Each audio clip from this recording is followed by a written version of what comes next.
today. We're gonna learn and play. Okay. Sing a song and pray. That's right. God really loves us.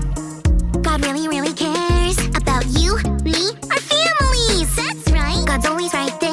Woo! Let me fix my curls. You've tuned into Callie's world.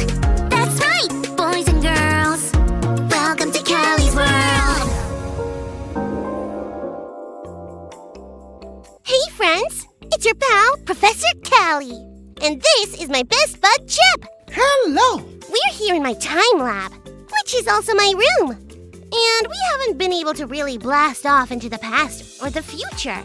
So we thought we'd play a little time travel game instead. This is called Callie and Chip Guess the Future. Here's how we play.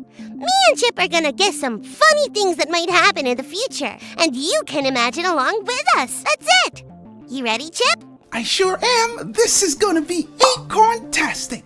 We even drew pictures of each of our guesses. Okay, number 1. In the future, we'll all travel by jetpack. Sounds fun, right? But then geese and ducks will notice us flying around and think we're their flock leader. They'll try to fly with us. We'll show up to school with our jetpacks on and a whole flock of geese following us. Wouldn't that be so much fun? I wonder what our teachers will say. Number 2. In the future, our refrigerators will not just keep our food cold. When we run out of food, the refrigerator will just refill for us. So, if you're sad because you thought you finished all the chocolate milk yesterday, look again. A brand new carton of chocolate milk. Ta-da! And maybe by then, we'll have cool foods like dragon eggs and unicorn milk. Acorns. I can't wait for that. And finally, number 3. In the future, we'll learn to teleport. That means beam to other places in just a second. I'm over here. Over here. I'm over here. But it won't be perfect. We won't be able to figure out why wherever we teleport, we end up with our clothes on backward. What? The future looks bright, like it might be really fun. Especially if we're going to school using jetpacks and refrigerators that keep filling up with food. I wonder, will God still be there in the future? God has to be there. I love God so much.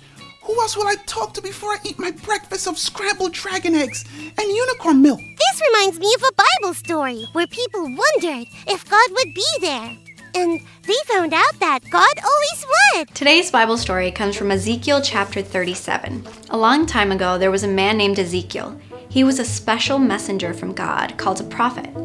Ezekiel lived in a place called Babylon. He and many other people from Israel had been taken away from their homes. This happened when the powerful king of Babylon named Nebuchadnezzar took over Jerusalem, the capital city of Israel. The Israelites were very sad because they were far from their home and the beautiful temple where they worshipped God. They felt like they had no hope. They knew that they had turned away from God, and now they were taken away from their land.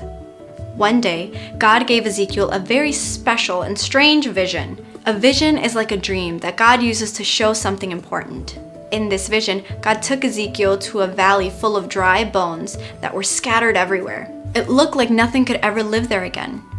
God asked Ezekiel, "Can these bones live?" Ezekiel replied, "Only you know the answer to that, God." Then God told Ezekiel to talk to the bones. Ezekiel did what God said and told the bones what God wanted to say to them.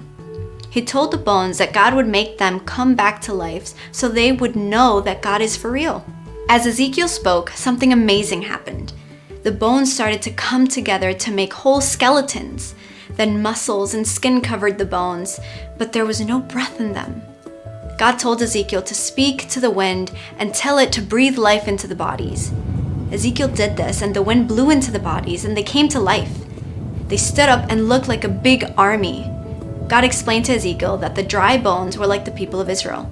They felt hopeless and like they were all dried up, but God promised to bring them back to their home one day and give them new life. God said, "I will put my spirit in you and you will live." This vision showed that even when things seem really bad and hopeless, God is always with us and gives us hope. Just like God made the dry bones come to life, God can help us when we feel sad or lost, because God is with us at all times. Whew, that Bible story made me feel a lot better. God was with the people in the story. And even when they had made mistakes and were so far from home. And no matter what the future brings for us all, God will still be there too. That's right, Chip. The future can be a lot of fun just to guess about. But it can also be no fun to worry about sometimes. I mean, sometimes I wonder about growing up. What might happen? It could be the bestie best. But then some things might not be. Like what if I get a cavity? Or crash on my bike? Or can't get along with a friend? Yeah, what will it be like for me when I have to build my own squirrel nest and collect acorns for the other squirrels? Not just myself. But we don't have to worry or try to guess at the future or even try to build a time machine. We can be calm and rest. Because even if things get hard like they did for the people in the Bible, we know God is with us at all times. it's been fun guessing at the future and learning an awesome Bible story with you, friends. Thanks for learning and growing with us. Peace out.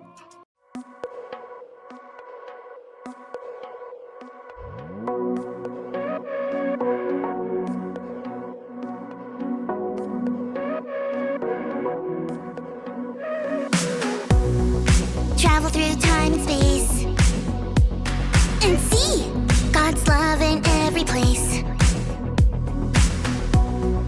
God is always kind in the day and the night time. We can seek God anytime. God is good all the time.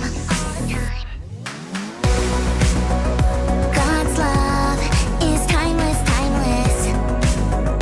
God's love is timeless, timeless. No need to be hopeless, hopeless. God's love is timeless, timeless. Travel through time and space and see God's love for you and me.